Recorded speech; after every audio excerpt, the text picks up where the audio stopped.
Tawang-tawa ang mga netizen sa nakakalukang hugot ni Andrea Brillantes habang nanonood ng hit K-drama na Queen of Tears.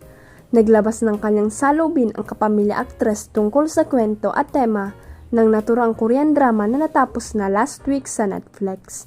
Sa kanyang Instagram post, sinabi ni Andrea na ngayon lang daw uli siya nanood ng Korean series after 6 years na nagpahinga siya sa pagsubaybay sa mga K-drama na pinagbidahan ni Kim So-yeon at Kim Ji-won. Ang expectation daw niya talaga ay mapapaligayan siya ng kwento ng Queen of Tears at mawawala ang pagod niya sa pagtatrabaho, ngunit stress na raw ang nararamdaman niya habang pinanonood niya ang Korean series at masakit na rin daw ang puso niya. At nagpa-survey pa nga siya sa kanyang mga social media followers kung itutuloy pa ba niya o hindi na ang panonood ng Queen of Tears. It's my first time watching a K-drama after 6 years. A couple of days ago, I started watching Queen of Tears pero di ko alam if itutuloy ko pa kasi super sakit na ng puso ko, ang payag ng dalaga. Patuloy pa niya, like legit nung una masaya ako kasi pinapasaya niya ako pero now sobrang stress lang ako.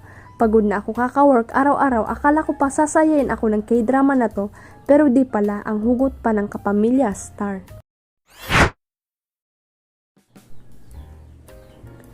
Ang Abanti mismo ay naaaliw sa paunin fans nina Paulo Abilino at Janine Gutierrez.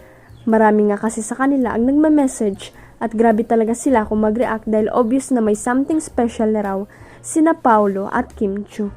May iba pa nga na nagsasabi kay Janine na lang sila at ayaw na lang suportahan si Paulo dahil may Kim na nga ito. Sabi pa nga ng iba, sana raw ay mahanapan ng ABS-CBN ng bagong kapareha si Janine. Naiiyak pa ang iba dahil pinagpalit daw ni Paulo si Janine kay Kim. At ang Abanti mismo ang kinukulit nila tungkol sa sinasabing relasyon ng Kim Pao. At wish nga nila magkaroon daw ng special someone si Janine na hindi raw maaagaw sa dalaga. Kaloka rin ang mga fan at grabe sila kung mag-react. Si Janine nga mismo ay tahimik lang at hindi nagsasalita ng kahit na ano tungkol sa chikang sina Paulo Kim na nga ang magjowa. Anyway, soon ay magiging busy na nga si Janine sa taping ng bago niyang serye sa ABS-CBN kung saan makakasama niya si Judy Santa Maria.